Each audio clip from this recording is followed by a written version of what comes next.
No, wait. This is my intro.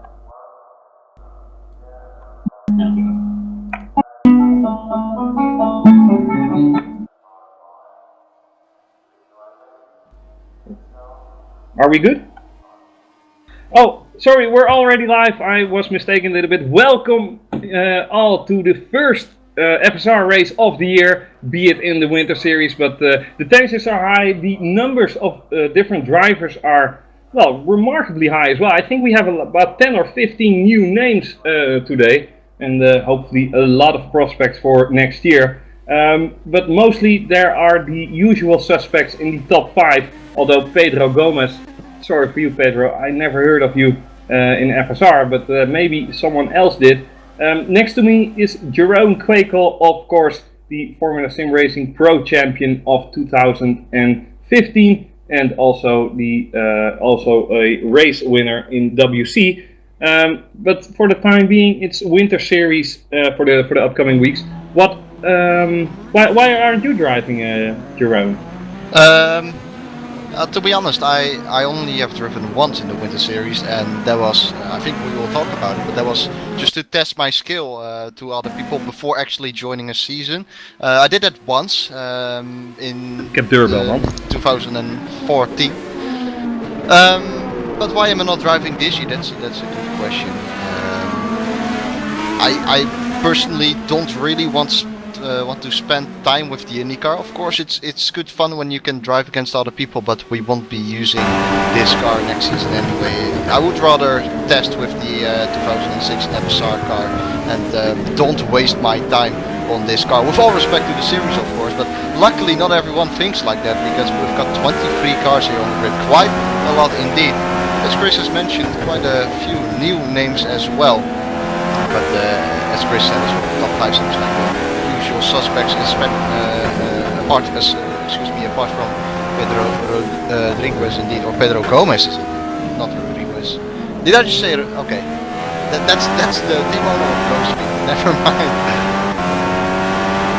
So, a 20-minute qualifying session. Today we're at Mid-Ohio, the layout without the chicane. The layout for today will be the following: qualifying session 20 minutes long, obviously we're in that right now.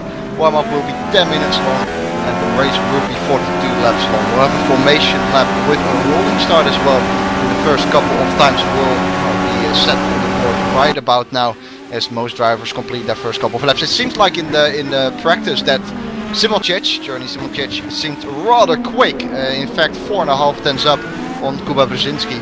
But that doesn't say everything just yet. Obviously, Kuba may have sent back, or how about, maybe Paschalis Gergis, maybe Nikodem Wisniewski, who's here as well. Maybe they can do something today.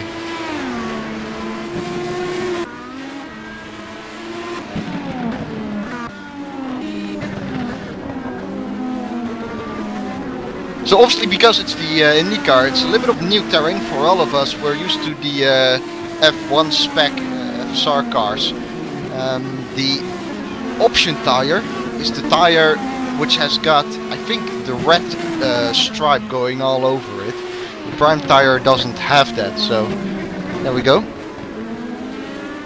Also always useful to know, and indeed Simulcic sets a 1:03.256 as his first lap. 2 tenths up on Kuba Brzezinski. Adam McGuire, another new name, but has been, it's a new name in FSR, but he has been racing, sim racing especially, of course, quite a bit.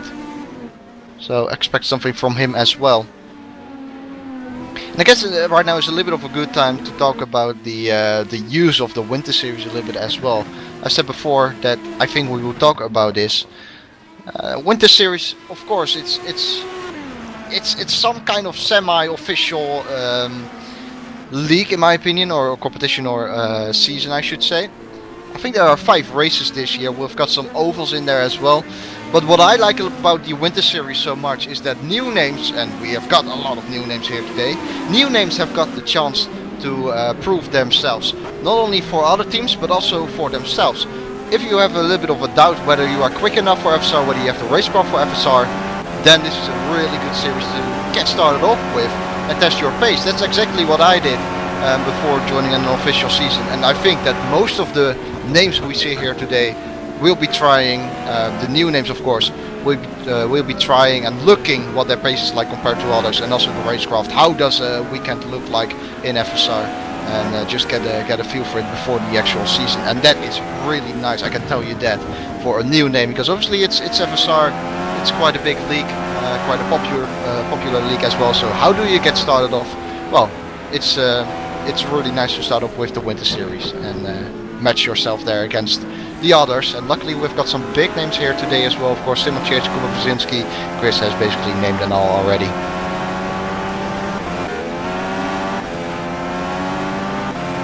"16 minutes to go, situation unchanged at the moment. Journey SimRacing is still leading the pack here, 103.256. There's a car smoking as well, we see a smoking engine. These guys will be most likely running on radiator size 1 or 2. I presume it's gonna be 1 though, especially if your engine is smoking, then you're definitely running on radiator 1. It's actually David Cook, I believe, who is smoking, is it? Yes, it is indeed David Cook. Scuba is now actually in first place, 103.1. I will be really interested to see whether some guys can get into the 102s. That will be remarkable, but to be honest, 23 cars right now out on track. The rubber will build up and build up, obviously, towards the end of the session will be its peak. So who knows, maybe we can see some drivers in the 102s. That would be remarkable though, that's for sure. That's a really quick lap time. Now, Kris, obviously we're running today with the road spec IndyCar. For the ovals, we're going to change most likely to the oval spec, right?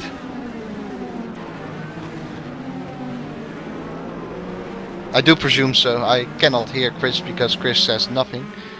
Kris, okay, yeah, Christopher Cobb, our president, just mentioned indeed that we will switch, of course, for the oval spec IndyCar for the ovals. I think next round is already an oval, Charlotte, so that's next up. But first, of course, we have Mid Ohio over here. I like this track quite a bit. It suits the IndyCar quite well, I would say.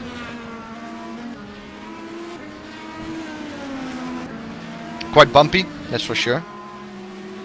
It's a bit technical as well, especially in that middle sector. Towards the end of the middle sector it gets quite tricky. There are a lot of blind corners. Really have to position the car nicely before swinging it in. About 14 minutes left though. Obviously with 10 more minutes to go we'll be looking a little bit at the order. I think it's a little bit too early to do that now, of course. Kuba is leading.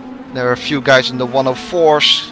Top 10 is divided by 1.8 seconds, so quite a big gap, but obviously still 13.5 minutes to go, which is plenty. Nikodem Wisniewski 105.0. David O'Reilly 107.4, definitely a guy who could probably improve. Let me actually go through a few new names which we see here today. Adam Maguire, that's the first one, currently in 5th place. As I said, as I see a crash right now out on track. Mora has crashed. Losses a rear wing, so that's the first crash I spotted from the day. However, Adam Maguire, a new name.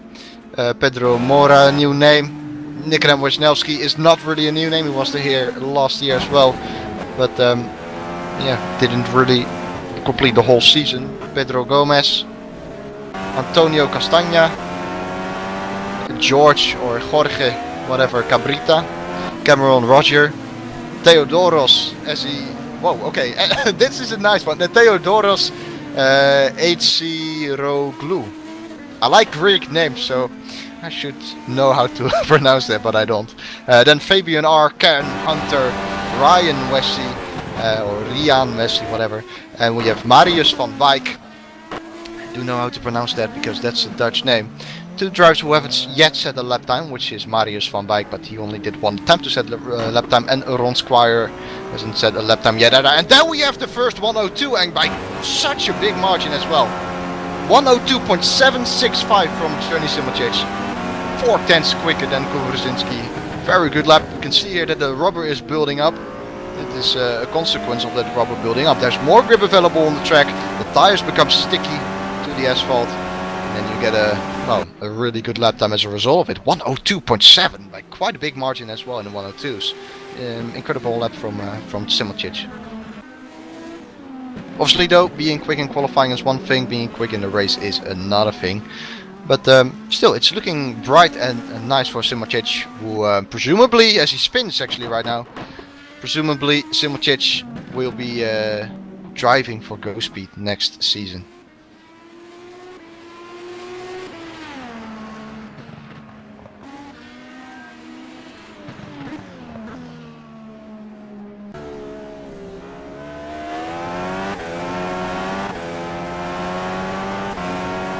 People might be wondering, the viewers may be wondering, what are we going to do next year? You know, with all the changes in F1 which were going on.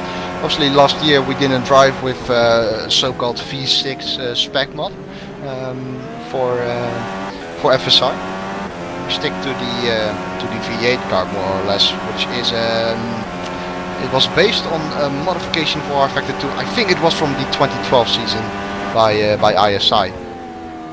Today though, or I should say this year, excuse me, we are going to change that mod, and we are indeed going to switch to the V6 specification car. And that will be very interesting to see indeed. I mean, since 2014 we have been driving not with the identical mod, I would say, but the 2015 mod was definitely comparable, so to say, to the 2014 mod. That won't be the case this season though. It will be a new year for everyone, but especially a new year in terms of car spec. It's completely different, of course. It will take a little bit of time for drivers to get used to the new V6 spec car. That's for sure. Whether that will create opportunities for new drivers, possibly. But I think always when you go into a new season, there are opportunities for everyone. That is clear. It all depends a little bit how much work you do as well over the winter, how much testing you do, how much preparation you have had. And I think if you have got the preparation right in the winter, then you can perform very well and at a very high level in the official season, so to say. Having said that, I said before as well that with 10 minutes ago we would be looking a little bit more at the order, so let's do that right now, and let's actually have a look out for people who are on quick laps. I think that's pretty nice to do so, to keep you guys updated. 9 more minutes to go in this session. Jeroen Simocic, as said before, leads the way right now with a 102.765, 3/10 shy of Kuba Brzezinski, who indeed improved his lap time, but did not even get into the 102s just yet. George Winter being in third place, then Mitchie Hoyer in fourth and Adam McGuire in fifth. I'm watching Kuba Brzezinski at the moment. Is he on the lap? That is a good question. He is not. He's actually going to start a lap right now. So let's actually have a look at Kuba Brzezinski if we can do that. Go on board, possibly. It goes wide actually, straight away into the first corner. He had some oversteer as well on corner entry. Kuba Brzezinski has got to try it again. And indeed he goes to the pit lane. So, well, we wanted to have an on-board lap, but it was, like 1/25th of an on-board lap right there from Kuba Brzezinski, not really making it through turn 1. Mitchie Hoyer currently on the lap as well, has got some oversteer. I said it before, it's a really technical track, especially the end of that middle sector. The final sector is quite tricky as well, quite technical. You need to pick the right lines, which is something Mitchie Hoyer is definitely not doing at the moment. Completely overcooking the penultimate corner and even losing it for the final corner. So another spin we're seeing here. Interesting thing, as we have a look at Eros Mashuli, who's down in 17th place, currently with a 106.8. He should be able to improve. Eros Mashuli, a really quick driver. What I wanted to say though, Simocic is staying in the pit, and he has done so for a remarkable time right now, I believe. So yeah, you can see that Kuba Brzezinski, for example, has got about 14-15 laps under his belt, where Simocic only has got 9 behind his name. So that's a remarkable difference, and Simocic not going out at the moment for quite a long while. I don't know whether he's going to go out again at all. He may be towards the end of the session when the rubber is completely built up and at its peak. So Eros Mashuli doing a little bit of driving over here. Is he on the lap? The answer to that is no. Probably on an out lap or a cool down lap. That could also be the case. Bit of understeer in the car there, as you saw through the penultimate corner. He comes around the final corner though and down the main straight. The first corner, listen to this.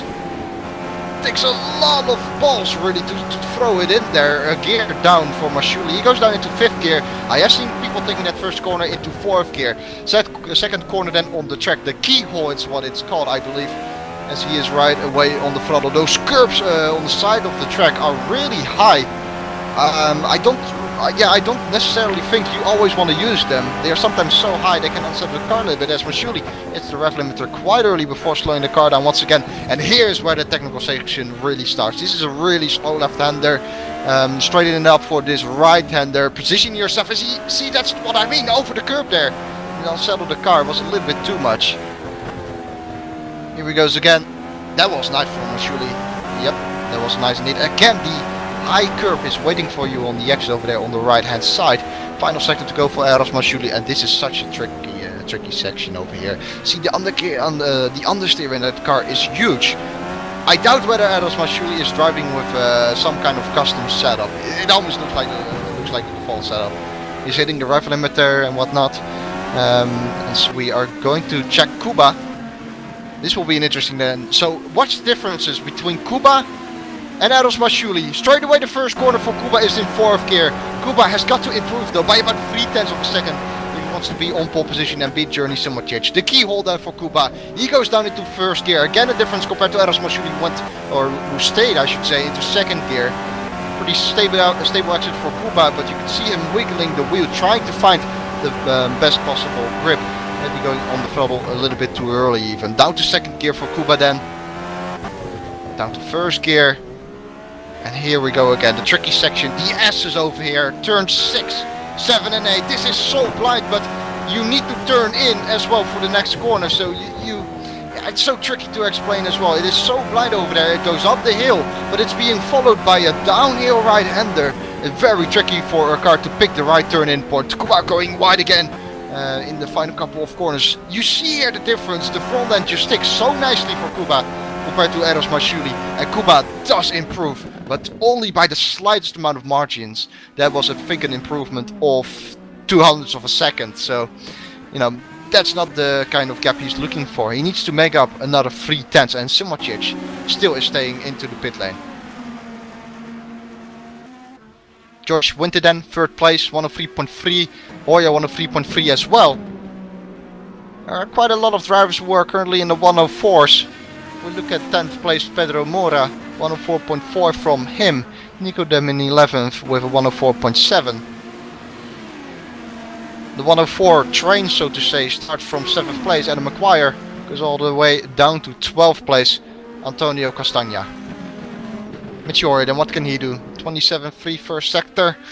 Ooh, overcooks a little bit the start of the 2nd sector. That was in fact turn 4. Nicely through here though. This is such a nice section, I think, as a driver point of view. You are basically flat out in a blind corner up the hill, and you are just guessing as Kuba goes nicely out of the way for Hoya, but he goes wide, overcooking it. And here we go, that's the lap done, he knows it. He instantly goes back to the pit lane. But that section is just nice after those S's, to be honest. As Simoncic goes out. So one more lap for Simoncic probably, maybe even 2. As Kuba is giving it another go. There's a lot of traffic though in front of Kuba. Mitch Joyen and Eugen van Loggerenberg are in front of him. Hopefully that won't throw him off guard too much. Maybe he can even pick up a slipstream, but... Oh yeah, there we go. Van Loggerenberg spinning on his outlap. And then is Kuba's lap thrown into the bin as well. Remarkable that we are seeing that today. It's a really short track, to be honest, just over a minute. But there are so many drivers here as well, 23 drivers. Basically there's no way you can do a hot lap without facing another driver who's on an out lap, an in lap, whatever, on a cool down lap. And what can Simoncic then do? See Simoncic as well here on his out lap as someone else spun again. That was actually the Greek guy, Theodoros.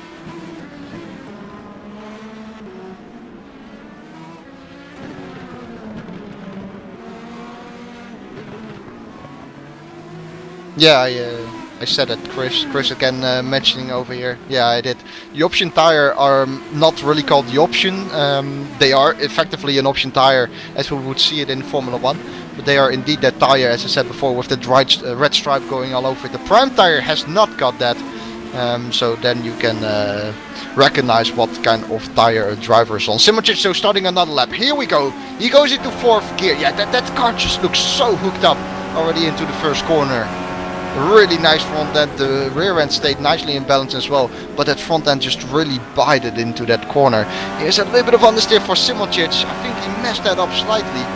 Want to be to the inside of the corner a little bit longer and a little bit, a little bit more than that, to be honest. He does a 27.6 first sector. That is not great at all, and he abandons his lap indeed. So what is he doing? Is he going back to the pit lane? I think he does. No, he doesn't. Okay, so Simoncic is going to do another lap most likely. Mitchie Hoyer improved 103.170. So he goes up into 3rd place. That was his final shot. Then we are looking again at Kuba. What can this guy do? Can he beat Simoncic? Can he even get into the 102s? That's not a good question. Pay attention to Paschalis Gerkis as well. Let's actually look at Paschalis Gerkis. I think he is the first one to cross the line out of all those guys. But he is on a cooldown lap, isn't he? He is. So let's go back to Kuba. I think George is on a cooldown lap. Yeah, he is.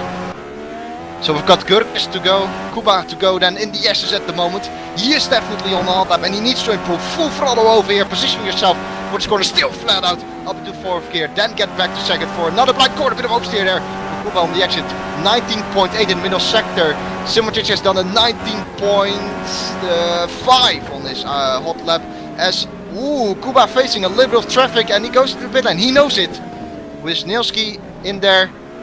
And I thought Prieto was in there as well, probably preparing for a lap. So Kuba is done. Simoncic can still do it. But I think he messed it up a little bit. A little bit too much over the curb. As I said, you can use the curb definitely, but they are so big that they sometimes unsettle the car. It in fact causes some understeer for some drivers. 2nd gear for Simoncic. Look at that. Absolutely flying. 19.6 2nd sector, but it doesn't matter at all. Too much, a little bit too optimistic for Simoncic as he lost it. Paschalis then, of course, he's on lap 19.7 middle sector, so relatively close in that middle sector. I think Simoncic is quite quick in the 1st sector though. Let's see whether Paschalis can keep it tidy. Maybe move up a few spots for him. I really hope so for him. Paschalis being a really nice guy. Can he do it though? That's the question. Yes, he does. Picks up another spot, 103.271 for Paschalis Gerkis. And that is the grid done for him. Nicodem as well is on his lap. We saw him being in front of Kuba when Kuba was on his hot lap, so he still has to do a lap early in 11 and he doesn't move up. I thought he would move up. He does improve though, 104.457, and in front of him was Fabian R, who in the end has to settle with a 105.097. That's the first qualifying session done of this winter series. And Kuba immediately saying, "Journey, please." And indeed, a stunning lap time from Simoncic. 3/10 shy of the rest of the field. Not bad at all. But also the thing was, Journey, it definitely has to do with setup. Also, of course, a bit of driving. But his car looked rather hooked up.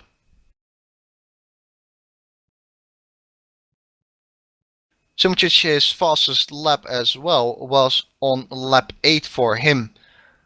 He did a 107.3, so basically Simicic went out, did a slow lap before actually pushing for his lap, on his lap I should say. 102.765, that was the pole time from Simicic. And actually we're going to have a look at that one. I think it was in lap 7, lap 8 in fact is. So Simicic, his hot lap.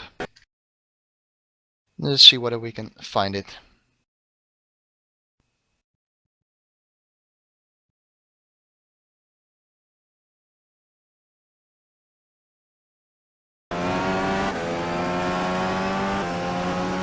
So Simicic, his hot lap then, 102.765. Everything going good, Kris? We're good.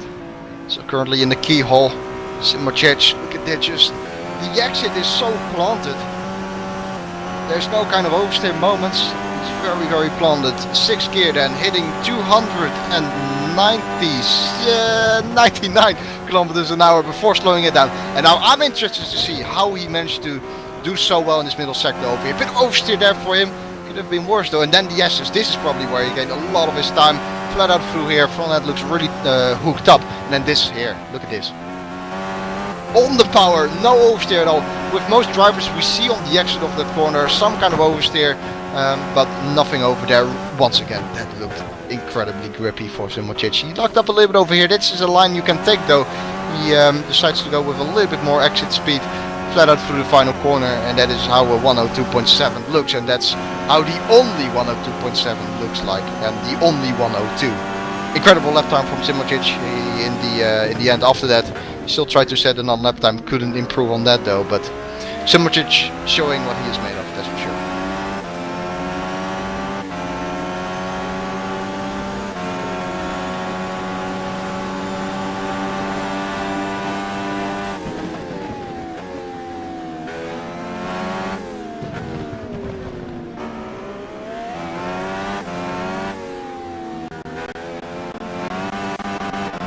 So what is happening right now? Obviously a 20-minute section, or session I should say. And guess who's back? Kris, you are back. I think you are right at about the right time. The first qualifying session has ended. We're supposed to go into a warm-up session. Kris 10 minutes actually long. pressed the wrong button. Yep. The President Kris. Yep. Unfortunately, he pressed the wrong button. We'll get it sorted out. Unfortunate, but a lot of packed action I heard over the radio, so to speak. And I do think this is a great contribution to the wow factor, so to speak, if we use IndyCar. Of course, it's also Kris Cobb, his wet dream, you know, getting some American IndyCar in there, yeah. And ovals as well. Don't forget that. I'm gonna get my Corvette up into the ring. No, I'm just joking there, Kris. But no, so warm-up is underway. I think we have about, what is that, 10 minutes? 15 minutes? Yeah, it's a 10-up warm-up session before we head into a 42-lap long race. And then, like you said earlier, Jeroen, the rolling start, completely new for a lot of these guys, I can imagine. But it should be less risky than a standing start, I suppose. Yeah, I definitely think so. Although I think with a standing start around this track, there aren't too many risks. I think the first corner should be able to go pretty well, but then that second corner is pretty tight, so you know we can expect some chaos there. But I think even with a standing start, this wouldn't be too bad. But yeah, a rolling start is fine too, of course. We're just gonna enjoy the ride. Indeed, hopefully for the drivers, they are gonna enjoy the ride as well. Yeah, unfortunately with racing, you always have DNFs, be it technical difficulties or be it egos that are colliding. But yeah, that's also the beauty of racing from time to time. But hopefully we will have a lot of finishes today. Definitely 15 plus, 16 plus. But yeah, of course it's early after the year. Maybe some guys are still a little bit rough, and all in preparation for obviously the season that's going to start in April again, is it? So. Yeah, usually around March, I think, end of March, beginning of April, I believe.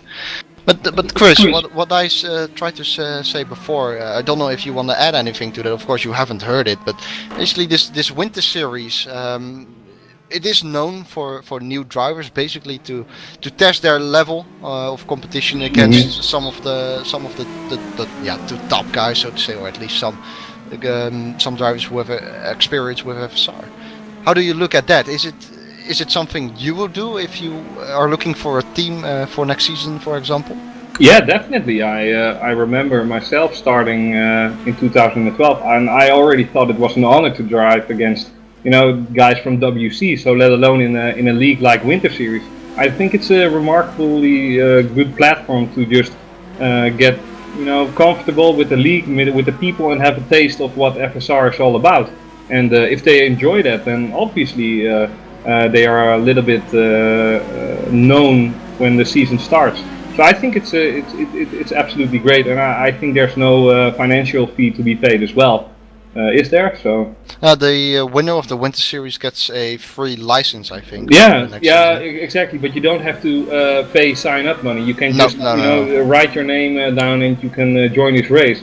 So for anybody of you watching and that wants to have a go, just don't stall to tomorrow. Just install the mod and have a blast. I suppose. But yeah, apart from the free license, I mean the racing is always nice. And like Cuba Brzezinski a few years ago, he already turned heads.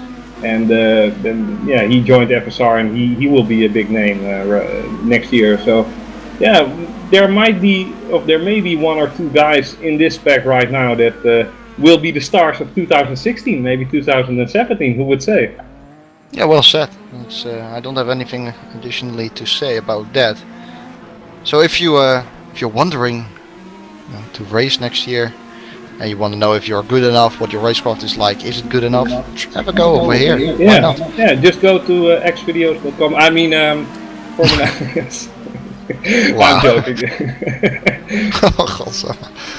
No, just a little bit fun. If you're new to me, those guys are not really. Those stupid comments are not really unexpected. But I haven't driven these cars. Have you, Jeroen? Yeah, I did. I did yesterday. They look slippery and tricky to drive, actually. Yeah, I have a new wheel, so I had to test it out. But yeah, they look quite slippery, but it's not too bad actually. Okay. Now everybody's question, of course, what wheel did you drive and which wheel did you get? Do you know an OSW system? I do not know that. Servo motor? Nope. Direct drive force feedback? No, I guess I'm. Do you know a Botnar wheel? You know that? No. No? You don't know a Botnar wheel? No. AccuForce? No. Sorry? AccuForce. No. Kris, Are those Kris, Chinese brands or? No. No. But I thought maybe you had Fanatec or Chrismaster, Logitech, something like that. But you get expert level material then. Yeah, just like Atze Kerkhoff, this new simulator for the guys who have seen it on his Facebook. No, but the cars are pretty difficult to drive, maybe. But well, hopefully these guys are well adjusted. Well, at this time, hopefully they all done like 100 plus laps, maybe 200 plus. But do you also know Pedro Gomez? No, the only name I know, which is new over here, is Adam McQuire. That's from Jerry McQuire, right? Sorry? Never mind, also a bad joke. But, I think I know the joke. But yeah, that's. No, I know Adam McQuire. I don't know any of them. McQuire is part of the, I think, that Polish thing where Kuba is that as well with Nicola and stuff. So. Kuba Grand Prix. Yep, exactly. Okay. Kuba Grand Prix. Nice. Shout out to all the Polish guys laughing right now or crying. I don't know. I don't care. But what is a major factor is that Poland is about to take over FSR. I mean, Nikodem Wisniewski, already a well-known name in the online sim racing community, also for his GT Academy, Gran Turismo Academy result, where he was in the last 10 in the finals in Abu Dhabi, but unfortunately he didn't make it. But also his friend Cuba Brzezinski did really turn some heads this year, and next year he's gonna go for the title with Jeroen Kweekel as his co-driver, right, Jeroen? Co-driver, okay. Yeah. Are you the number 2? How is that settled, by the way? I guess I am the number 2 because Kuba is number 5 and I am car number 6, so I will probably be number 2, you know. Okay, well that's settled then. You know, if you tell me those things, you will, keep that with you the entire season. So no, so he's Vettel, you're Kimi, all good. I don't mind. By the way, Kimi Räikkönen, the most overrated Formula 1 driver ever. I mean, sorry to speak for all you fans out there, but I really think that he's like, I don't know.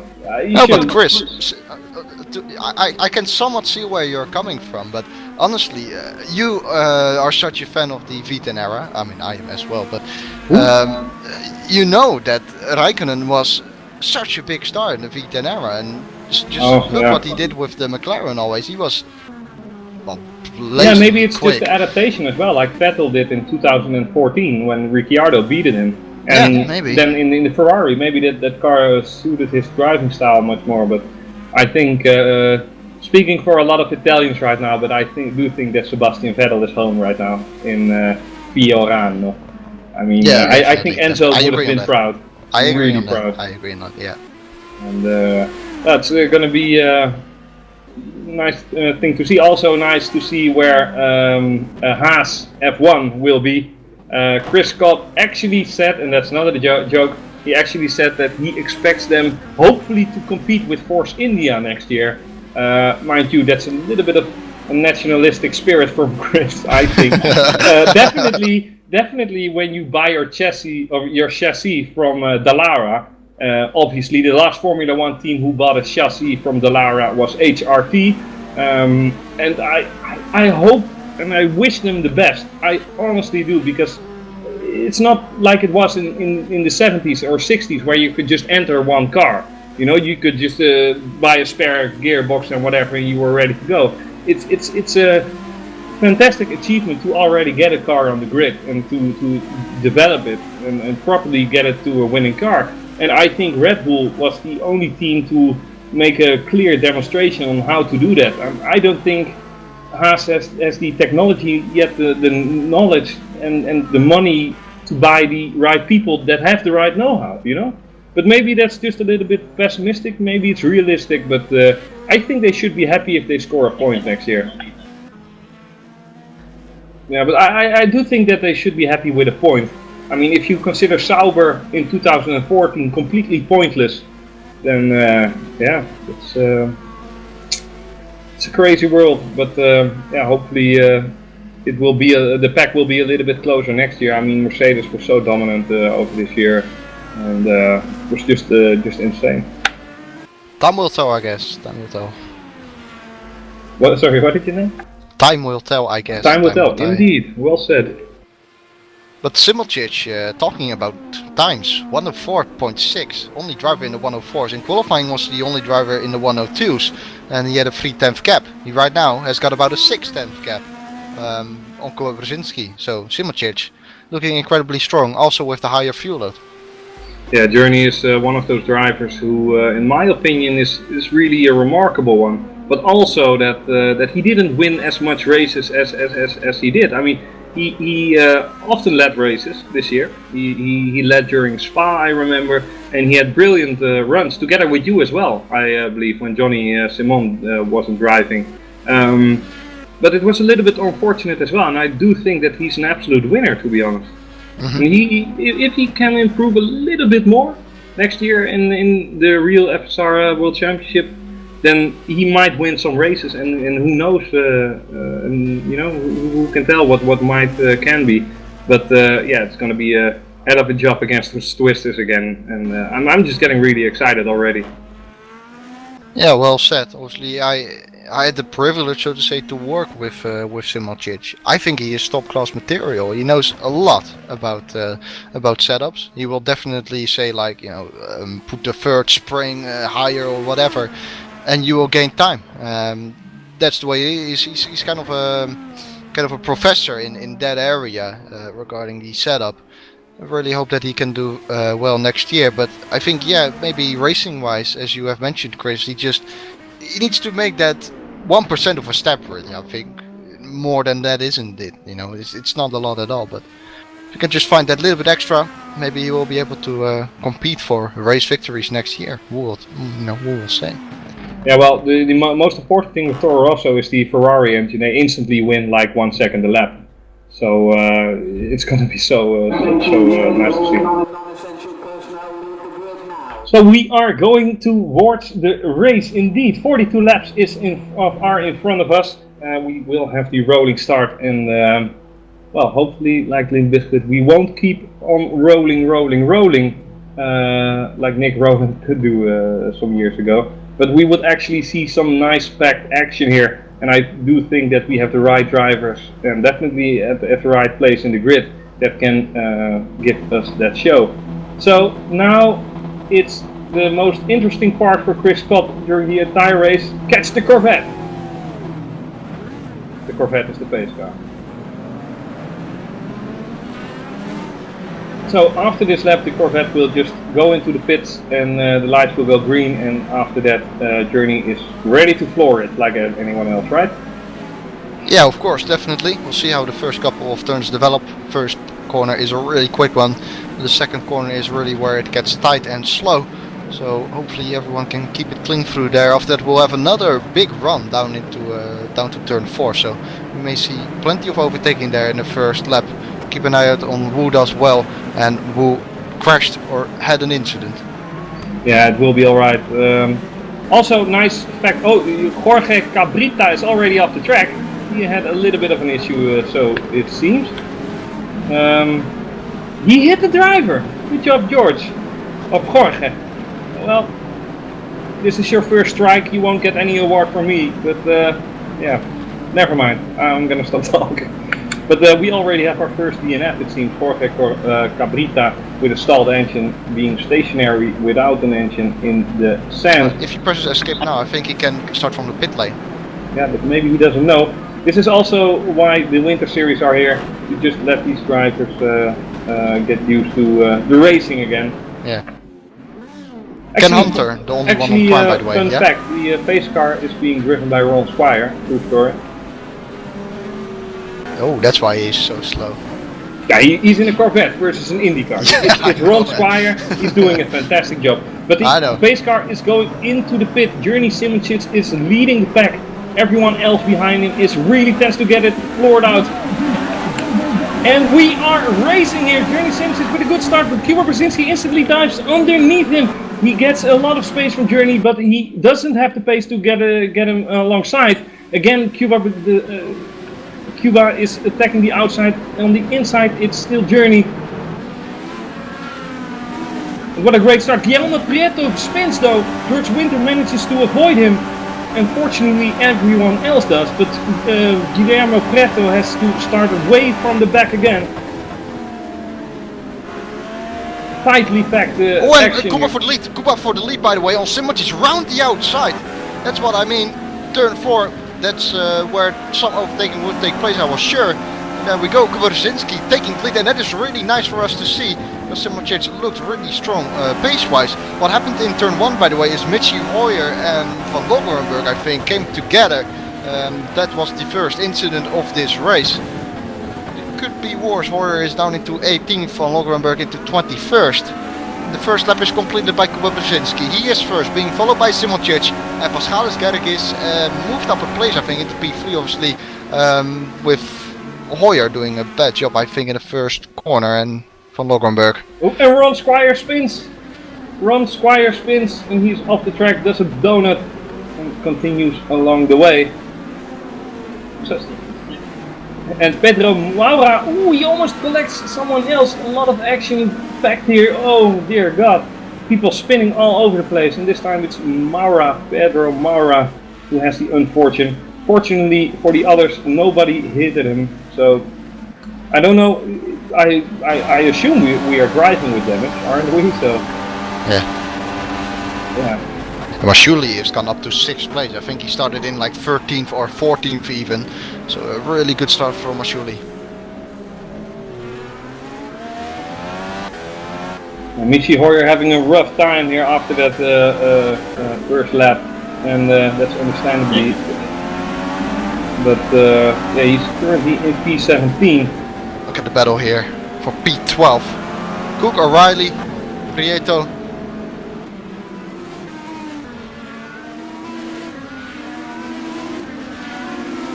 O'Reilly let David Cook by. So there we go, Prieto on the deck as well into turn 1. Surely not here, going side by side into turn 1 is something pretty scary. Yeah, David firmly closed the door, and I would have expected Prieto to back out, but he didn't. Just went balls deep. When Theodoros is off. Theodoros at 0 blue. And Mashudi is fighting alongside with Castanaga and Gomez. Mashudi is in 8th. Castana after that overtake in P7 and Gomez in P6.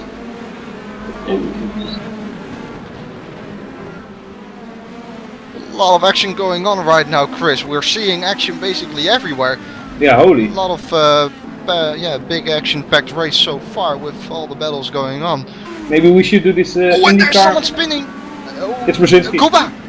And another guy, that is backmarker, I think. Oh no. What happened? Looking at the replay. Oh no. Kuba got collected by a lapped car. Dear God. And Yeah, Kuba, this is also stuff that happens in the winter car series. I don't know who that guy was. Rian Wessi. Yeah. Yeah, I already spectated him during the race and during the qualifier or warm-up, and he was like literally 12 seconds. So I think he should be black flag.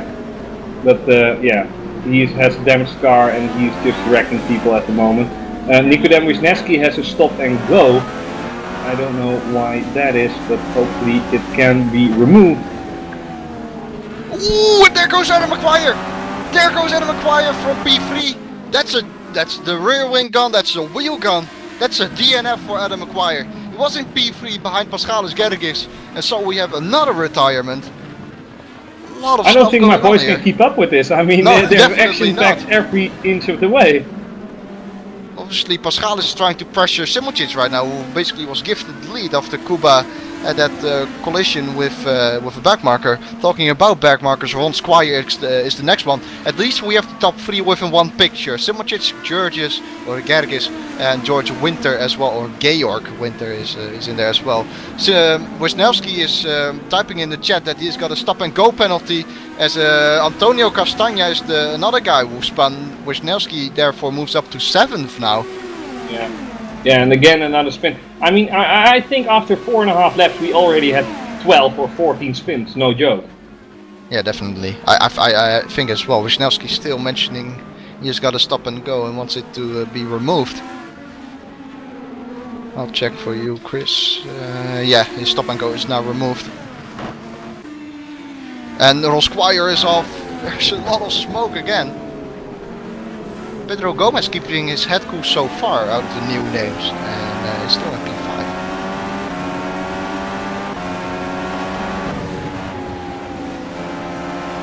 And Michi Hoyer taking P9 from Cameron Diaz Roger. Oh. Lol.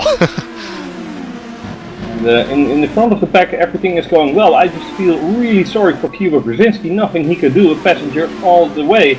And of course you have experience with that, unfortunately, Jeroen, with backmarkers pressing you. Yeah, it can happen sometimes. It can happen sometimes, exactly. So, and oops, Pedro Maura is off again. A lot of people driving off the road, and a lot of... We are at the moment on board with Nikodem Wisniewski, who's driving his red-colored car behind Eros Mashuli. No unknown name, definitely not unknown in Formula Sim racing. Let's see if he can close this gap and pass Mashudi as well. Those are two completely different things. There's a really bad exit from Mashudi, and Nikodem Wisniewski just gets it on a silver platter there. Now he just has to keep on going, and there he is. And I think we should kick him. Indeed, kick Ryan Wesley, please. I mean, get him off the track. This is just insane. He's stationary. He's driving 10 kph. Just get him off the track instantly, please. Yeah, this is almost like a troll. Oh no! Oh no! Yeah, please no! Please no! He has to stop. Yeah, it's a little bit like a troll right now, to be honest. Yeah, this is really insane. Already costed Kuba Brzezinski severely, and now he gets blue flags again. Kris, can you remove that guy from the track? Kris, we're talking just with the president here. We'll see how it goes. Is the reaction from Christoph Cobb. Obviously, he is used to some IndyCar racing where drivers are fighting each other after the race. So yeah, anything can happen here. Unfortunately, that part of the action is not integrated in the IndyCar mod, or is it? Hey, Wisniewski. Eros Mashuli is back past Wisniewski again. Wisniewski has made a mistake. Dropped down to P9. What did he do? Exit of turn... And Eugene from Longenburg crashes. And no, he got collected by Ryan Wasey, the guy of who you said, you know, let's see how it goes. And that's the third incident Ryan Wasey is causing in 7 laps. Again. He's off the track again. This is just insane. He should really.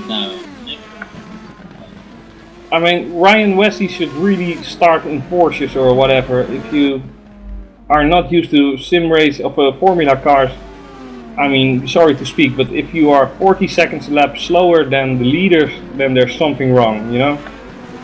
But unfortunately, he is in the pit now. Let's focus on the real drivers here.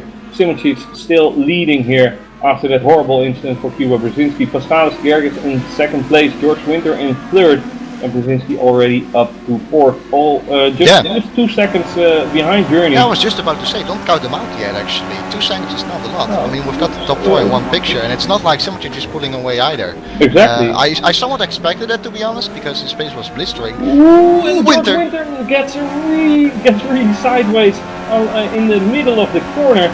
Does that allow Brzezinski to go fast? And yes, it does. He's still a little bit alongside. And there he goes, out of the book. Great job from Cuba here, great driving. And now it's the journey to Journey for Cuba. And well, hopefully he can have another go in, because he definitely deserves it. So Pedro Gomez in 5th place, still the best guy of the newcomers. And well, he's driving in front of Eric Masudi, so that's a good result already. Definitely for your first appearance here. Prieto in P13, he's behind a lot of new guys, but he cannot get past. He's trying on the inside now with Fabian R. Touch, by the way.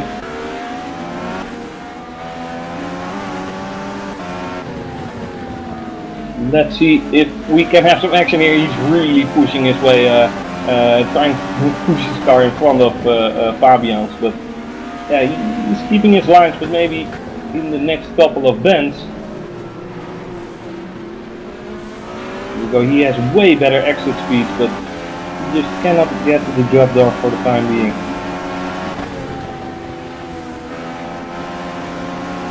There again, a bad exit of Fabian. This should be it. Fabian not defending the inside, Guillermo Prieto instantly diving in there. Who wouldn't? I mean, that was a big gap. And he is up to 12. Good job from Prieto. Indeed, waiting for his chance there, not being too impatient. Waiting for his chance and then strike, which is exactly what he did. He now finds himself behind a new name, Theodoros. I find the surname not that easy to pronounce, so I don't do it. As Nicodem is off again and has DNF'd. He is DNF'd indeed. Let's see what happened there in the replay.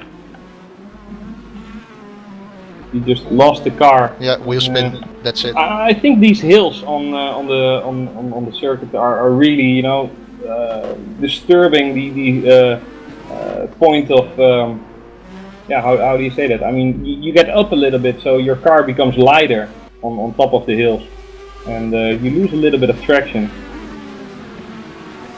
So definitely tricky conditions for these drivers, but certainly not impossible. Kris, not you, Kris de Jong, but the president. Honestly, do something about Ryan Wessey. Yeah, he's the whole time off the track. I'm sorry, but this is too much. Yeah, this is basically too much.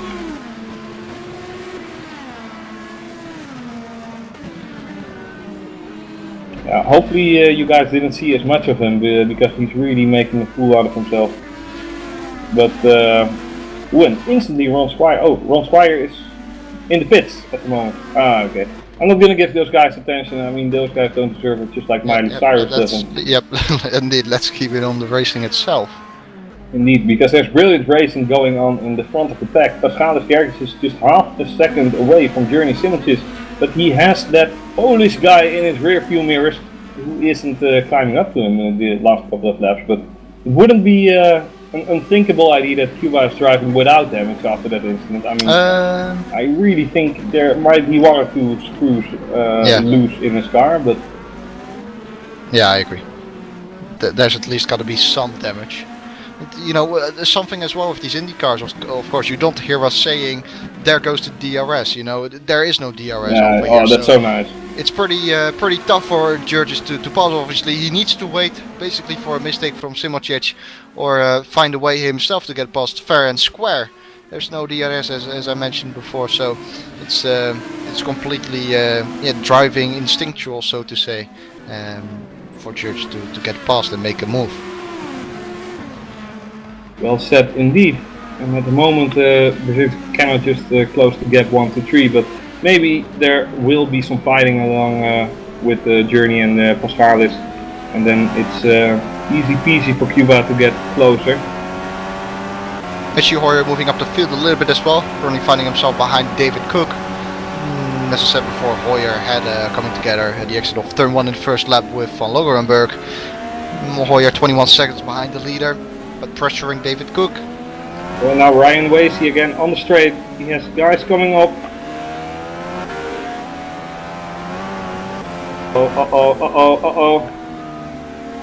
It's just going right. Well, he's a fast learner. Let's let's give him that.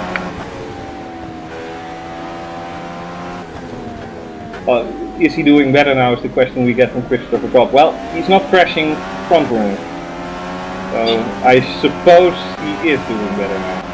But yeah, no offense by the way, but that's what Winter Series is all about. Just have a little bit of fun. But if you are, an obstacle for the winner, for the leaders in the race, you should consider retiring out of principle. Because if you're a danger on the track, then you shouldn't drive.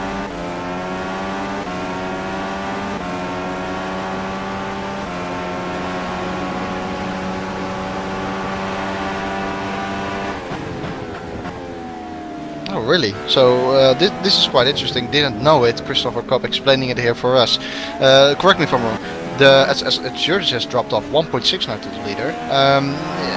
Correct me if I'm wrong, as I said, but I believe that the driver who has led the most laps in the race will get 2 points, and for every 8 laps you lead, you get 1 point. Question mark. Okay, if you lead a lap, you get a point. That's interesting. And if you lead the most laps, you get an extra 2 points. So Simoncic would already have something like, 10 points right about now. Obviously Kuba has led a little bit too. Ooh, there's a lot of smoke. There's a lot of smoke indeed. And it's of course from Ryan Vesey, who comes up once again to the top runners.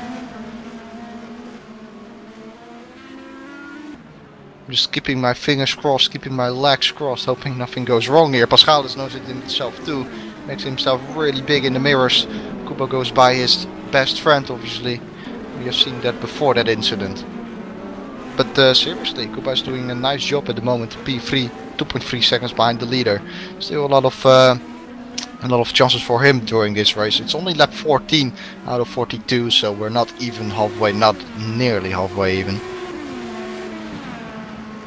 Any battles going on out on track? Well, the closest I would say is Mashouli and David Cook. Nothing too much over there.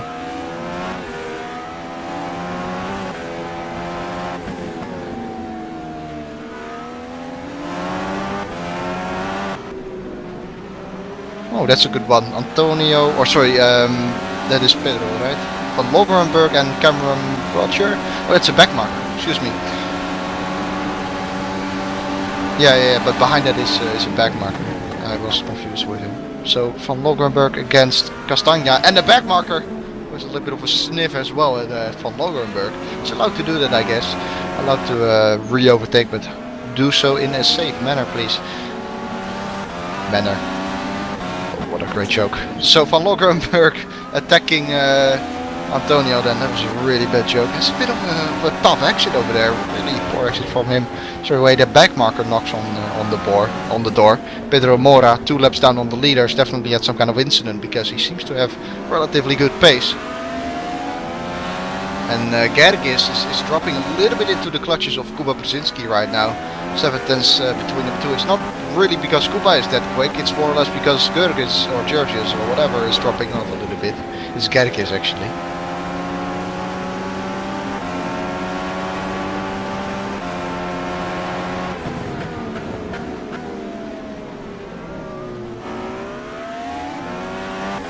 And again someone's spun.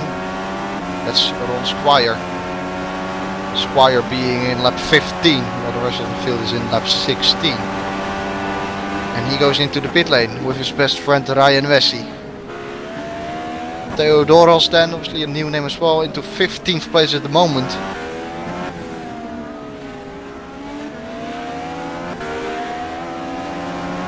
And Mashuli got by Cook, I think, or was it Cook attacking Mashuli before? I don't actually remember. So Cook on the inside over here. Yeah, Mashuli breaking late. Cook having a look, but that's most likely it. Can do a lot more than that. This is the biggest battle out here on the track. Well done, Kris. Well done. So we've got a freeway battle. I said well done because Ryan Westy and Ron Squire have been removed from the server. Oh, and there goes Cook! David What a Cook save! really making a shunt there. Yeah, what a save! And really cat reflexes from Hermishi.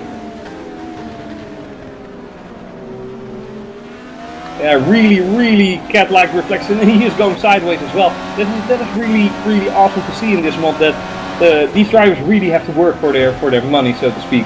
But I hear from certain sources that the team boss from FSR Racing is not giving them anything, it's more like a terrorist boss.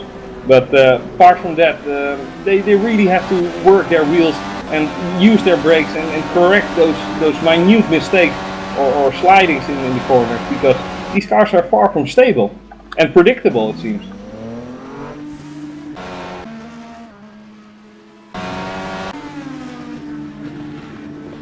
Seems like we have got Eros Mashuli with a disconnection. Yeah, that is really unfortunate for him. Oh, well, that does mean that Michi Hoyer is now back in P5, because he's going on the inside of George Winter. George Winter seems to have a problem, at least he slowed down dramatically.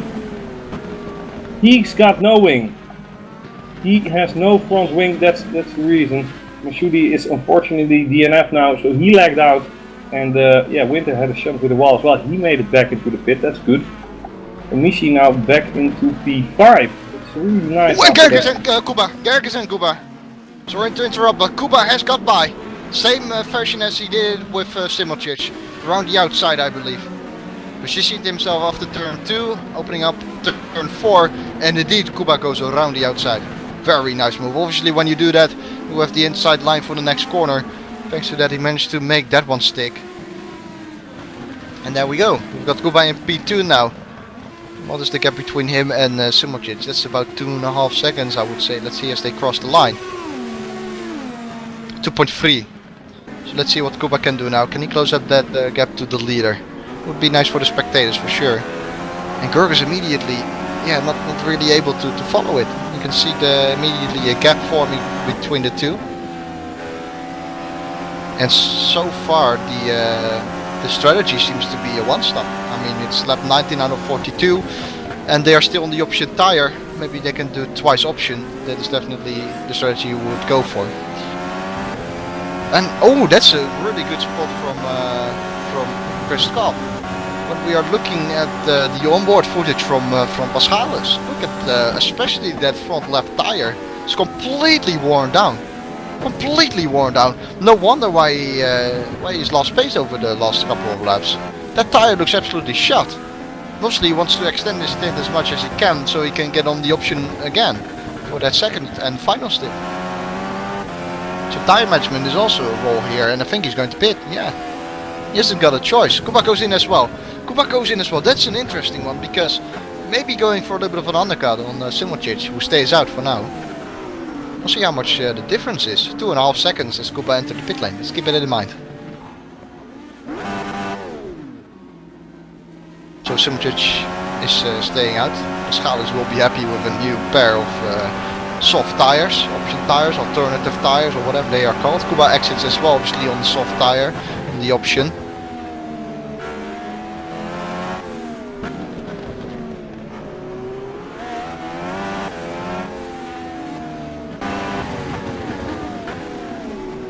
Simocic, his tires look in reasonable shape, especially when you compare it to Paschalis. But is he going to react this lap already? That's the question. If he does another lap, he will be at the halfway mark of the race. But I think he's going to react this lap. If he's smart, he is smart. Of course, you are smart, Journey. Of course, I should have known that. As Journey comes into the pit lane.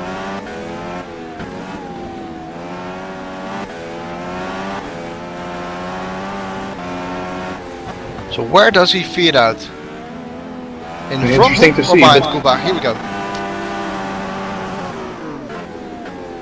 Kuba is behind the back marker. I think Simoncic will be able to stay in front. Oh yeah, definitely. Yeah, he gets held up pretty badly there, but yeah, no harm to the back marker there. But look at Kuba's on board, by the way. He has got some suspension damage. He has to turn slightly to the left. Not a lot, but it's definitely there. So that's the answer. So that's the lesson learned. If you want to stop Kuba Brzezinski from winning, just crash him. Oh, thanks for that advice. I'll need that next season. Yeah. So definitely, since you're the number 2 driver, you shitty number 2. Oh yeah. Oh, you don't. I really think you're such a nice guy, and I really hope you win some races next year. But it's gonna be hard with that Polish guy next to you. Holy. I can beat him. Yeah, I think you can, but you will have a nice battle there, like Verstappen Sainz there. But yeah, Simoncic is still well in the lead, and I do think he extended his gap a little bit. Yeah, he did. 2.5 seconds before. But I really have to give a shout out to Pedro Gomez. I mean, he might be, I don't know, Stoffel van Doorn from South America. I never heard of him, but he's doing a fantastic job as newcomer in the FSR league. And yeah, Michi Hoyer, after that horrible first lap, he is back in place in 5th place. So that's yeah. How do you say that? Prosperous, looking prospectful. I don't know, but you get what I mean. So Gomez now back into the pit, and that will allow Michi Hoyer back fast. Obviously, before the pit stop, he was in P4. I think he's got a penalty, Pedro Gomez. Journey lapping yet another back marker. The back marker is going out the way, easy and steady, the way it should be done.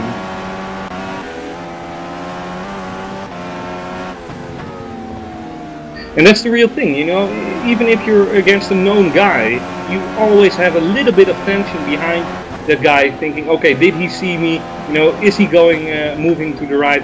Oh, and there's someone spin there, in the middle of the track. It's David Wright, and Kuba Brzezinski hits yet another back marker. The back marker is just not seeing anything, and he is terrible. Oh my god. If we can get that in a replay from Kuba, that is really insane. But also all the commotion there, you can't really blame the back marker for all that action that happened, but he should have known better, I suppose. Yeah, unfortunately Kuba is still driving, that's the main thing. But he will be behind the steering wheel going like, oh shit, this race. I mean, holy F this race. And Gomez is off. Yeah, I see indeed. He is going into the pit yet again. So that's a penalty. Yeah. But Pietro is now in P6, driving ever so tight. And David Cook in P5.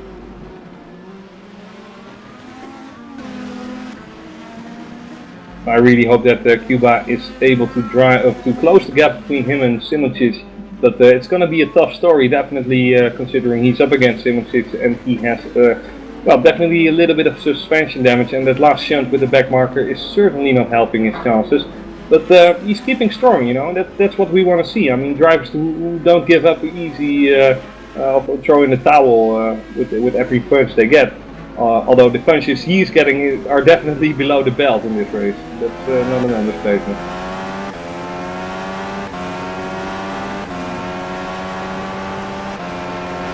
So only 7 guys on the lead lap at the moment.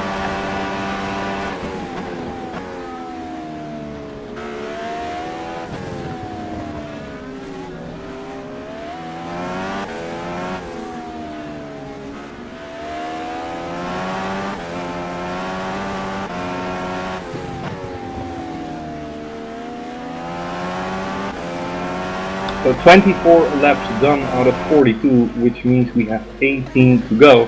For the lap cars, of course, 17, maybe 16 in the end, who can tell. But the pace of the front runners is just so remarkably quick compared to the rest. And hope you're going again. Sorry, what did you say, Kris? Oh, Pedro is going into the pit again. That's really obnoxious. Maybe his penalty cannot be removed. He hasn't got a penalty anymore, I don't think. Yeah, he doesn't have any messages on the steering wheel, but... Well, really unfortunate for him, but definitely a name to remember. Pietro getting by the back marker, easy peasy. I said that's how we want to see it. And yeah, 6 drivers now on the lead lap, and basically the first 3 drivers still in contention with each other. Although the gap between Paschalis and Cuba is over 4 seconds, 4.1 seconds for the time being. He has. We're going on board with David O'Reilly here, who's at the moment in P10, trying to get past Cameron Diaz-Roger.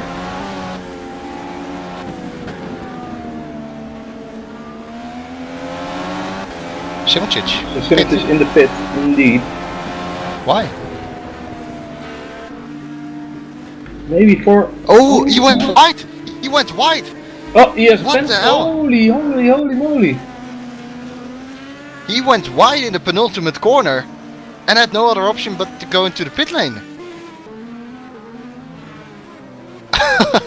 Okay, that's one way to do it. Epic! So even Simons is making mistakes here. Well, maybe he should have just gone to the pit and just don't, stop again. Just take the pit stop and leave Cuba completely confused. But yeah, I don't know. Maybe he can finish the race on this set of tires. I have no idea. I didn't drive him off. And if you did drive it, you would only drive 2 laps. Ha ha ha. Exactly. DNF deal. Here's a little bit of a battle for us. David O'Reilly against Cameron. Every point you gain here is worth, or every position you gain here is worth a point. Excuse me, as we are in that penultimate corner, we saw Simčić overshooting it. So what does Watcher do? It's a new name. Let's see how he handles David O'Reilly, as he is the defending party and O'Reilly the attacking party. Quite a bit of understeer there for O'Reilly, obviously into turn 1. Nothing too fancy over there. And obviously needs to be a little bit closer to get a move in down this straight over here, which they just came on.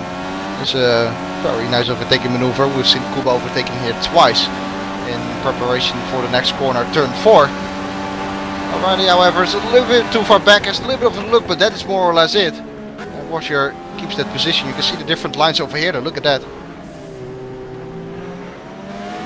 O'Reilly trying to make himself look as big in the mirrors as possible.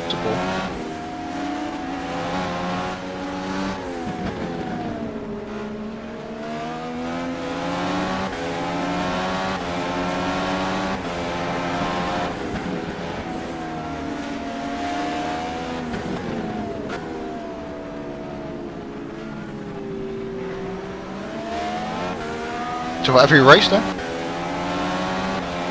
So when you win a race, you get an invite for the pre-qualifying of the FSR Race of Champions, which was last year as well. Roger locking up a little bit into the keyhole. Oh, O'Reilly not able to manage to capitalize on it though, as he had a lot of oversteer on the exit of the keyhole. See, when you are too much to the outside, it's the dirty line, there's not a lot of rubber over there. You can easily give a little bit of wheel spin and does oversteer. Pedro and Fabian are also battling quite a bit. This is a little bit closer of a battle than with O'Reilly, I believe, as Pedro Gomez tries to get by Fabian. We don't have a surname, unfortunately, or his surname has to be R, but I doubt it. Keep an eye out on some space as well, see whether he can still attack Paschalis towards the end of the race, of course. 12 more laps to go, or 13 or 14 including this one. Yeah, but if we can go on board with Pedro Gomez, that would be a pleasure, because I think any moment now he can go for that dive. He's already thinking about it, but the gap is just not present at the time, or for the time being. You see here, he's taking a bit of a wider line to try to get the throttle earlier on, but it backstabbed at him. Now he has a good toe though. I mean, Fabian has to defend. He is not defending, but he is outbraking Pedro, so nice job from him. And in this complex, it's so hard to overtake unless someone makes a mistake. And mistakes is something that we have seen people make over the course of this race, and tremendously much as well. And also the settled names. Maybe it's just the the uncomfortable zone of the unknown that causes them to just slip up a little bit. But cars look so slippery as well. So yeah. Yep. O'Reilly got indeed by Roger into turn 4. That was after the keyhole corner. Goes downhill, very tricky corner indeed. And Cameron instantly drives really slowly. He's actually going into the pit lane. Yep.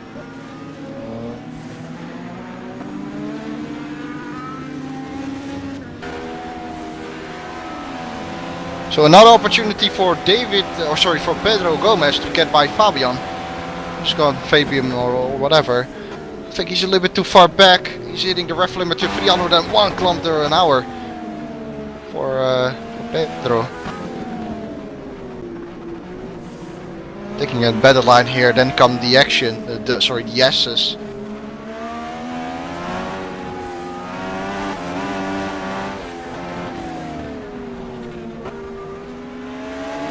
Simocic at the moment is gaining 7/10 a lap on Kuba Brzezinski. That is per lap, 7/10 on such a short track. That's a lot of time.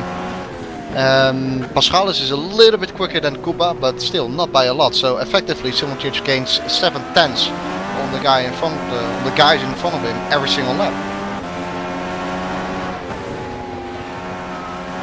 In fact, it's now a second. Simocic is second quicker as here we go. Pedro Gomez having a look, but Fabian just firmly closes the door. Unbelievable. Just closes the door and there we go. Pedro had to get back out of it as Prieto's in the pit lane as well. Here we go to Pedro Gomez, there we go. Lighting himself up for a pass on the inside of turn 4, but once again Fabian closes the door, and why wouldn't he do so? He was nice defending from Fabian there. He just was like, nope, you're not ahead of me, you're not alongside, I'm just going to steer in and then be that jerk. But yeah, it was his right to do so indeed. Yeah, definitely. Kris Cobb is just mentioning that Pedro Gomez and Fabian are just clean racing at the moment. Harsh, but very clean. And they are newcomers. That's really nice to see from newcomers especially.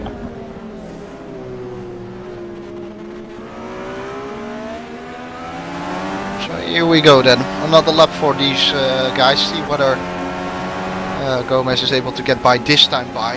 We go into the first corner, you can just see the forces on the car for that first corner. Yeah, the force is strong with this one. Definitely. Here we go, Well, here the exit is so important here. And you would say that this is that he's close enough now for it though, but yeah, he is, but not close enough I don't think. Here we go. Yeah. No. He hits the rev limiter as well and then the effect just cancels out pretty much. So he really has to use his moves and make his way. Oh, he's trying move out of the.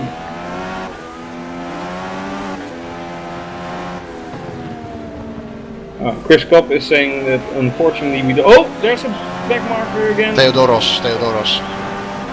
Ooh, fortunately nobody got caught in between that sandwich, but yeah. Christopher Cobb just said that it's unfortunate that they don't have push to pass, which gives you like what, DRS or burst or a little bit extra power. Just like, I think it's nice like this. I mean, it's clean racing. I mean, I was always the type of guy that said, well, if you're behind someone, you should have been in front. You know, you shouldn't whine about dirty air and whatever. Except the first build of R Factor 2 in 2014, which was just driving against a brick wall if you were in the dirty air. That's absolutely no joke. But fortunately, they changed a lot of things and made it a little bit more realistic in terms of physics, and that's always good to see. I mean, the tire model in R Factor 2 is absolutely stunning, to say the least. Yeah, definitely. Simtic is backing off a little bit in terms of pace. He was doing 104.5s before. It's now 105.1. Kuba last lap did a 106.0. Pascal is 105.4. That's 6/10 quicker. Simtic did a 104.8. So Simtic is back to the 104s. And we've got the top three separated by 5.5 seconds. But obviously Simocic is getting closer to Paschalis after every lap pretty much. Kuba Brzezinski on a back marker, and this back marker knows how it's done.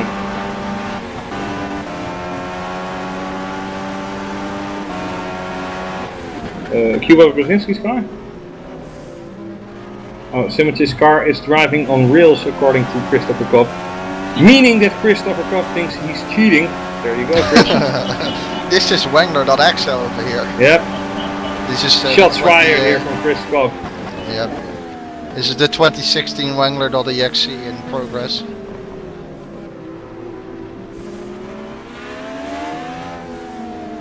Oh, Pascal is having a bit of a lock-up. So what can Pedro do then? Oh, he's really close to Fabian again in his SS section, but... this time he's a bit closer, picks up dirty air though. Be careful on that curb, it's a really big one. That's what she said. What can he do in this final sector? Again, making use of that curb. He's using all of the track, of course. And David Cook is behind the back marker for maybe longer than a lap. It's O'Reilly. He will get out of the way. Eventually. Holy moly, the BM from O'Reilly there then. Freaking bad manners. So this time, is Gomez close enough? I would say yes. I would say yes. This could be the chance Gomez has been waiting for. He has to defend. He instantly knows it as well.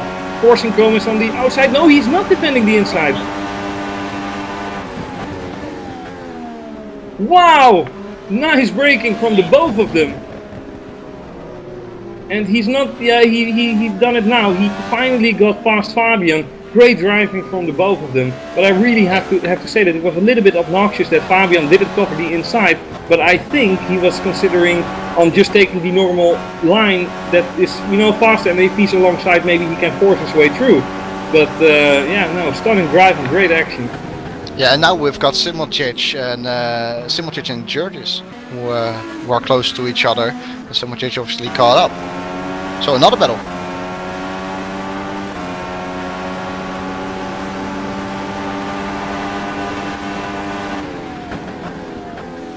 Jong looking up quite late. severely. Yeah. Pascal has to be careful because at the end of the first stint for him, his tires were so worn, he cannot afford really to do that again. He was 2 seconds a lap slower. Remember that I think he pitted 2 laps earlier, or 1 lap at least, than Simocic as well. Well, we are in lap 37 out of 42, so I don't think these guys gonna make another pit stop for the time being. That's gonna be a hell of a battle till the end of the race. I do think that Cuba Brzezinski is gonna win this race, although he's taking extra caution overtaking this back marker here and serves him right. But Simocic still has a fierce battle on his hands with Pascalis. It's quite close here on the exit of the keyhole. Goes up the gears, Pascalis instantly goes a little bit to the right hand side, tries to get Simocic out of his slipstream. And Simocic is just too far back here, can't do anything about that.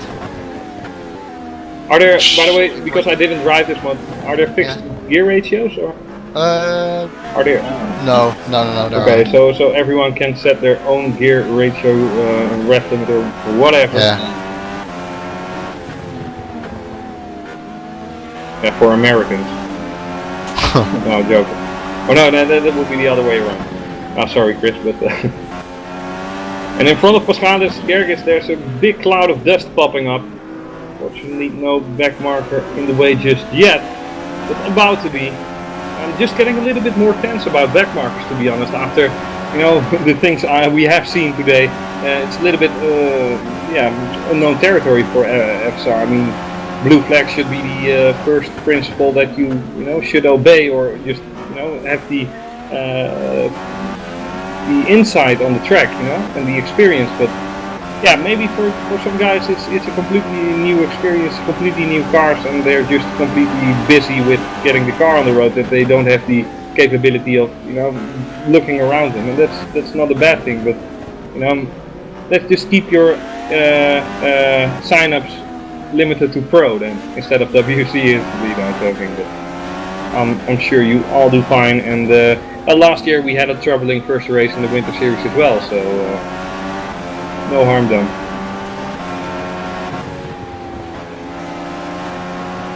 However, I am sitting comfortably in my chair watching Journey and Pascalis battle it out, but I'm sure their heart rate is considerably higher. And we have 3 laps to go, and well, Paschalis is fighting every inch of the way. He's making so many corrections on the steering wheel to just keep the car on the tarmac. And Journey is diving for it. He's really going sideways here. And this is where he throws it away, but at least he tried. He tried and failed, but already astonishing that he was able to keep the car on the road there. He was completely sideways.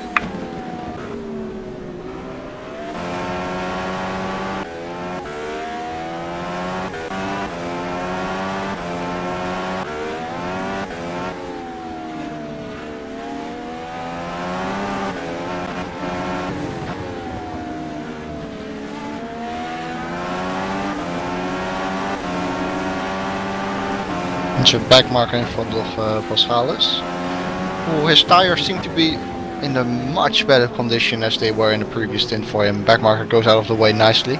In fact, goes into the pit lane. And we are in the last lap of the race already. No. Oh, 2 more to go. Almost. Lap 41. Well, with 2 laps to go, I mean, well, maybe Journey can make one move in, but he has to hope that there's a mistake happening from Paschalis. And whilst I said that Journey makes a big mistake himself, so it's not looking bright, but it's not that he didn't try. I mean, he was close, but not close enough. Nice race from Michi Hoyer as well. I mean, he's P4, but yeah, certainly something he would sign for after lap 1, I can guarantee.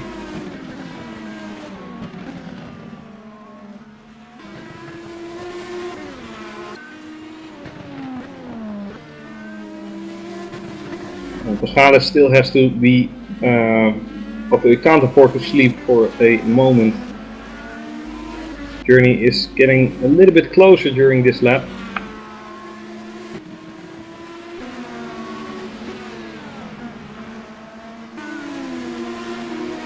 Well, and now we are on the last lap of the race. Yep. Well said. Yeah, indeed, was it? No, but, Well, in the end, Kuba will take it home then. It is also winter for me. Oh, there goes Simoncic! On the exit of the keyhole, too much on the curb. But he tried. For sure, that was of course it, as it's the final lap of the race for Journey. And he tried really hard. And in the end, it cost him. Yeah, but that's what we want to see. I mean, big respect for Journey. Obviously, he knew that P3 was already in the back. I mean, Michi Hoyer is just way too far gone for making a threat. But yeah, I think Paschalis can be happy with this. 2nd place after behind Kilo Brzezinski, which is far from a shame. As Kuba comes around the final couple of corners, and he is the first winner. And there we go. Who would have thought that after the spin or the crash and the collision with the back marker? Paschalis Gerges is 2nd, and Simoncic comes home in 3rd then. Yeah, interesting race, a little bit sloppy the first couple of laps, considering all the crashes, all the incidents there, but maybe that's also something that we can only see during the winter series, and especially the first race after, you know, when was the last FSR race? 2 months ago, 2.5 months ago, so it's not a bad thing to be a little bit rusty, but fortunately in the end we did see some clean racing, some nice overtaking maneuvers, and a nice respect amongst these drivers. So now it's time for IndyCar tradition. 2 drivers fighting with each other. So who's going to be it this time?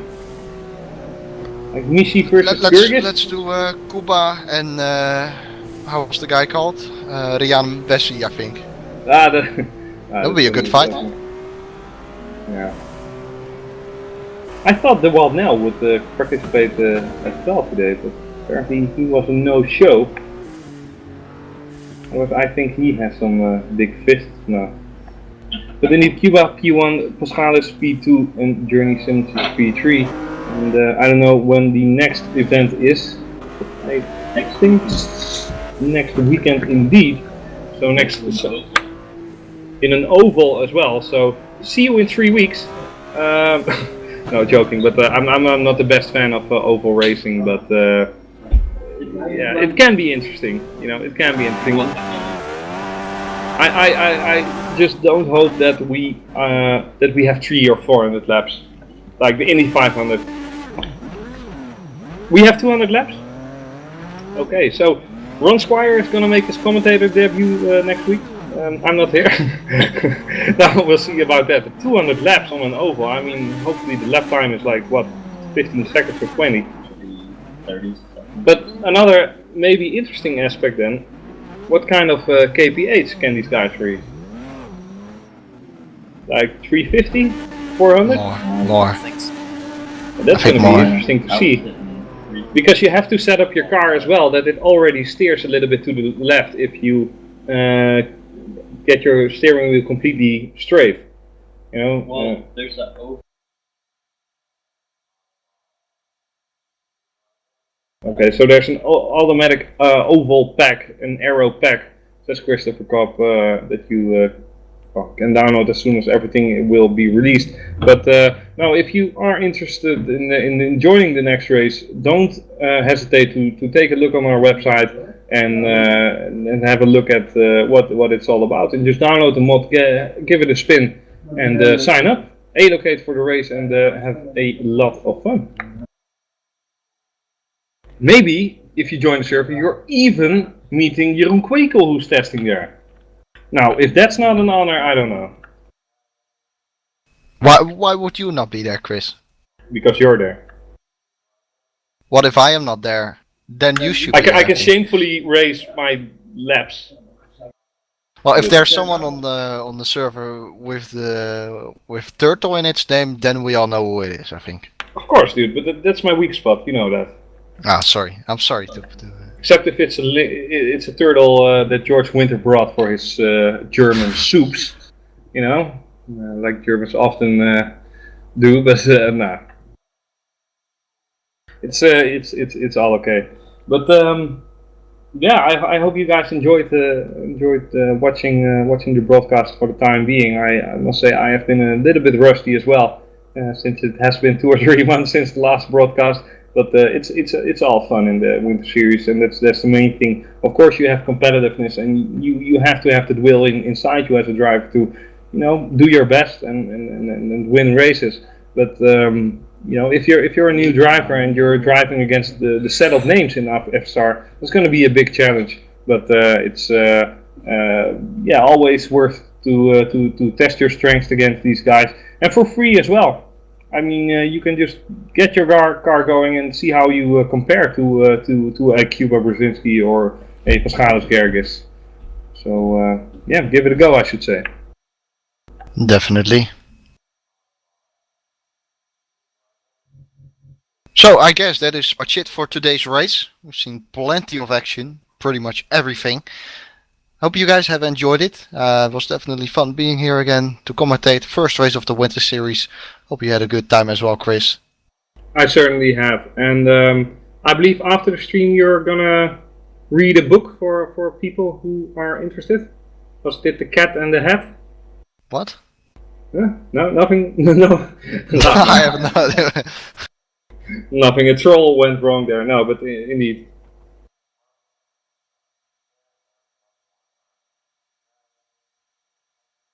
So anyway then, I think that is pretty much it for us. Today we raced at Mid-Ohio. Next week we'll be at Charlotte, a nice oval, 200 laps as our president has mentioned. And I hope to see you all then. So thanks all for coming and watching the first race of this Winter Series in the 2016 season. Hope to see you next time.